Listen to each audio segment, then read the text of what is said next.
Le policier qui a éborgné un manifestant acquitté aux assises. Camille Polony pour Mediapart. La cour d'assises de Paris a acquitté, mercredi 14 décembre, Alexandre M., CRS de 54 ans, jugé pour avoir lancé une grenade de désencerclement qui a éborgné un syndicaliste lors d'une manifestation contre la loi travail en septembre 2016. Le policier n'était pas habilité à l'usage de cette arme, qu'il avait mise de côté lors d'un ravitaillement et n'avait pas reçu l'ordre de s'en servir. À l'issue de 3 jours d'audience, la Cour a cependant estimé qu'il avait agi en état de légitime défense, une cause d'irresponsabilité pénale. Après 3h30 de délibéré, le public, venu soutenir Laurent Théron, définitivement aveugle de l'œil droit, a accueilli la décision au cri de « Police partout, justice nulle part ». La victime a quitté la salle, alors que ses camarades continuaient à scander « Honte sur vous ». Lucie Simon, son avocate, a dénoncé une décision de pure émotion, inspirée par la peur et le sensationnalisme. Alexandre M. est sorti avec son avocat, Laurent Franck Liénard, par une petite porte. La défense soutenait que le CRS n'avait cherché qu'à se protéger et à défendre ses collègues, alors qu'ils étaient visés par des projectiles. L'accusation avait demandé à la Cour de reconnaître Alexandre M. coupable de violence volontaire par personne dépositaire de l'autorité publique ayant entraîné une infirmité permanente, considérant que le policier n'était ni en danger imminent, ni en état de légitime défense. L'avocat général avait requis 2 à 3 ans de prison avec sursis, une interdiction de port d'armes pendant 5 ans, sans toutefois solliciter la révocation définitive. Il a la possibilité de faire appel de cet acquittement dans les 10 jours. La suite, c'est l'article du 11 décembre 2022 qui rappelle les faits du coup. Il aura fallu 6 ans pour qu'un procès débute. Du 12 au 14 décembre, la Cour d'appel de Paris est appelée à juger Alexandre M., 54 ans, brigadier chef au sein d'une compagnie républicaine de sécurité, les CRS. Ce policier est accusé de violence volontaire par personne dépositaire de l'autorité publique sur Laurent Théron, 53 ans, secrétaire hospitalier et syndicaliste à Sud Santé. Le 15 décembre 2016, alors qu'il manifeste contre la loi travail, place de la République à Paris, Laurent Théron ressent une violente douleur à l'œil droit. Il a été touché par l'un des 18 plots en caoutchouc dispersés par l'explosion d'une grenade de désencerclement. Le projectile a percé son œil, aujourd'hui remplacé par une prothèse, et causé plusieurs fractures de l'orbite. 4 mois plus tard, le policier auteur de ce tir est mis en examen, placé sous contrôle judiciaire, avec l'interdiction d'exercer sur la voie publique et de porter une arme. Fait rarissime, à l'issue de l'instruction, il doit comparaître devant une cour d'assises et son jury populaire. Il risque jusqu'à 15 ans de réclusion criminelle. Mon client ressent une sincère empathie pour monsieur Laurent Théron, dont personne ne conteste le caractère injuste de la blessure, déclare l'avocat d'Alexandre, monsieur Laurent Franck Liénard. Mais il maintiendra sa position, qui consiste à soutenir que le lancer de cette grenade était légitime, malgré ses conséquences terribles et bien involontaires. Depuis 2016, Laurent Théron a subi 5 opérations chirurgicales, de longs arrêts maladie et des dizaines de rendez-vous médicaux. Il décrit de lourdes difficultés physiques, psychologiques, financières et professionnelles, mais aussi la découverte des violences d'État, policières et judiciaires. Obtenir un procès est déjà une victoire, commande-t-il aujourd'hui. La règle, c'est le non-lieu et la criminalisation de la victime qu'il aurait bien cherché. Je l'ignorais, il y a des centaines de victimes avant moi, des milliers de complices, ceux qui commettent les violences, ceux qui les couvrent, les valident et les défendent. Pour son avocate, Lucie Simon, Laurent Théron aimerait que la cour d'assises rompe le cercle de l'impunité policière. Il a bien conscience que c'est la responsabilité individuelle d'un policier qui va être recherchée dans un contexte précis, mais c'est aussi l'occasion d'interroger la dangerosité de l'arme qui l'a mutilé et qui peut aussi tuer. Dans leur ordonnance de renvoi rendue en mai 2019, les juges d'instruction, Mathieu Bonduel et Karine Rousseau, concluent qu'Alexandre M. a agi hors de tout cadre légal et réglementaire. Ils considèrent que son geste, disproportionné au regard de la situation, n'était justifié ni par la légitime défense ni par l'état de nécessité, puisque le policier et sa compagnie n'étaient ni assaillis, ni encerclés, ni même réellement pris à partie au moment des faits. Alexandre M. a agi de sa propre initiative, sans recevoir d'ordre de quiconque, contrairement à ce qu'exige la doctrine d'emploi de cette arme, pour laquelle il ne disposait d'aucune habilitation, ajoute-t-il. Le syndicat a fait appel de son renvoi devant les assises, qualifié par le syndicat Unité SGT Police de décision politique à l'époque. En janvier 2021, la Chambre de l'instruction a intégralement conforté l'analyse des juges et maintenu le procès aux assises, contre l'avis du parquet. L'enquête, ouverte dès le lendemain des faits, confiée à l'IGPN, a permis d'établir la chronologie précise d'une manifestation houleuse.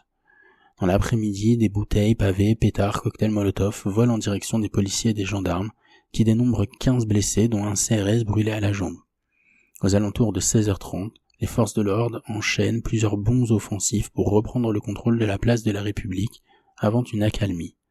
Depuis la salle de commandement de la préfecture de police, le commissaire Alexis Marsan ordonne de procéder aux sommations réglementaires pour disperser les derniers manifestants. Entre 16h46 et 16h51, le commissaire Paul-Antoine Thomy relaie ses consignes sur le terrain. Il tire 3 fusées rouges. Comme en témoignent plusieurs vidéos versées au dossier, la place est en cours d'évacuation quand Laurent Théron est touché à 16h53. Plusieurs manifestants sont témoins de la scène. L'un d'entre eux voit le bras d'un policier sortir d'une ligne de CRS et jeter une grenade en l'air, ce qui sera corroboré par l'enquête. Un autre décrit l'explosion à 1 mètre de distance de la victime après un rebond. Tous sont surpris par cette grenade, lancée à un moment où la situation paraît stabilisée. Plusieurs policiers auditionnés s'étonnent également du geste de leurs collègues et s'en désolidarisent. Grâce aux images, l'IGPN parvient à identifier à quelle compagnie appartient le tireur, la CRS 07, basée à Deuil-la-Barre dans le Val d'Oise. 3 de ses membres ont déclaré un usage de grenade ce jour-là dans le fichier dédié à cet effet. Parmi eux, Alexandre M., le seul gaucher, s'est signalé à sa hiérarchie. Face aux enquêteurs puis devant le juge, le policier reconnaît être l'auteur du tir qui a blessé Laurent Théron, mais il soutient avoir agi en légitime défense alors qu'une foule hostile jetait des projectiles et qu'il venait d'être touché au bras juste avant de riposter. Seul Hick, ni ses collègues, ni les images ne confirment sa version. Une autre compagnie était bien aux prises avec des manifestants sur la place, à sa droite, mais hors de sa portée. La victime se trouvait quant à elle sur sa gauche, à 14 mètres. Comme le procureur, les juges d'instruction ont écarté la légitime défense. Ils ont néanmoins exploré une autre piste, peut-être qu'Alexandre M a obéi à un ordre de sa hiérarchie. Lui-même a esquissé cette hypothèse.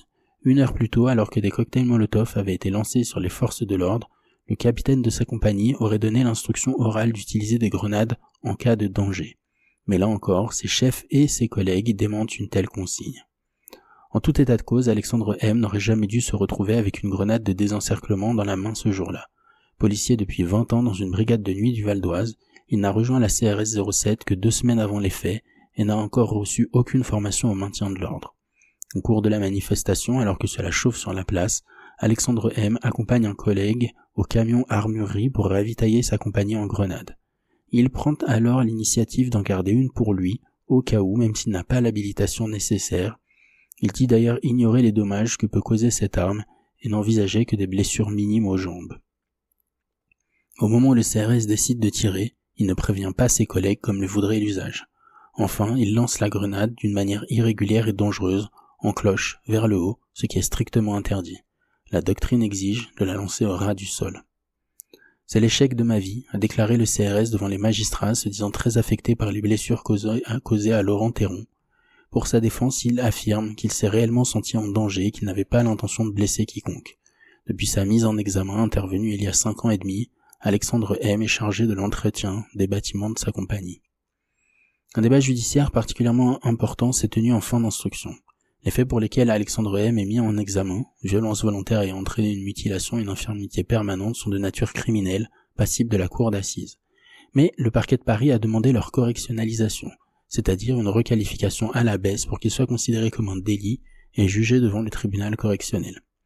La correctionnalisation permet de raccourcir les délais. Pour que le procès ait lieu plus tôt, elle conduit aussi à zapper le jury populaire au profit de 3 juges professionnels.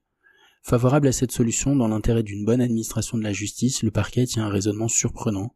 Il avance que l'expertise médicale ordonnée par le juge d'instruction a certes conclu à la perte définitive de l'usage de son œil par Laurent Théron, mais évalué une ITT à 30 jours. Aucune expertise n'a établi une incapacité permanente, ajoute-t-il, substituant la durée de l'interruption de travail temporaire à celle de l'infirmité, qui est définitive. Les juges d'instruction se sont cependant opposés à cette confusion entre des notions juridiques distinctes et ont maintenu leur renvoi aux assises confirmé par la cour d'appel. L'avocate de Laurent Théron, Lucie Simon, reproche au parquet d'avoir voulu minimiser la responsabilité du policier de manière purement opportune et spécieuse. Pour des mutilations causées par un policier dans l'exercice de ses fonctions, un procès aux assises est particulièrement rare. Il ne semble exister que 3 précédents, dont 2 condamnations à des peines de prison avec sursis. En octobre 2022, un policier de la BAC de Reims a été condamné par la cour d'assises de la Marne à 2 ans de prison avec sursis et 2 ans d'interdiction de port d'armes pour avoir éborgné un supporter bastiais avec sa matraque télescopique en février 2016. Il a fait appel du verdict. En 2018, 3 policiers étaient jugés devant la cour d'assises de Seine-Saint-Denis pour une intervention à Villemomble en 2013, lors de laquelle une femme a été éborgnée par une grenade de désencerclement. Ils ont été acquittés en première instance et en appel, la légitime défense a été retenue. La victime, Fatouma Kébé, est décédée d'une maladie entre les 2 procès. En 2015, un gendarme a comparu devant la cour d'assises de Mayotte pour avoir éborgné un enfant de 9 ans sur une plage en 2011 par un tir de flashball. Il a été condamné à 2 ans de prison avec sursis, sans inscription au casier judiciaire, il n'a pas fait appel. Pour les collectifs Désarmons-les et l'Assemblée des blessés dont Laurent Théron fait désormais partie, le procès d'Alexandre M est une occasion rare de rouvrir le débat sur les violences policières. En amont de l'audience, ces 2 organisations ont diffusé un communiqué de presse commun en rappelant que plus de 66 personnes ont perdu l'usage d'un œil en 25 ans, dont près de 40 au cours du premier mandat de Macron. N'attendant rien de l'institution judiciaire, elle s'engage à faire le procès de l'État hors de l'enceinte des tribunaux. Ce débat devrait toutefois se glisser jusqu'à l'intérieur de la cour d'assises, où Laurent Théron a fait citer plusieurs témoins pour redonner une dimension politique et collective au procès.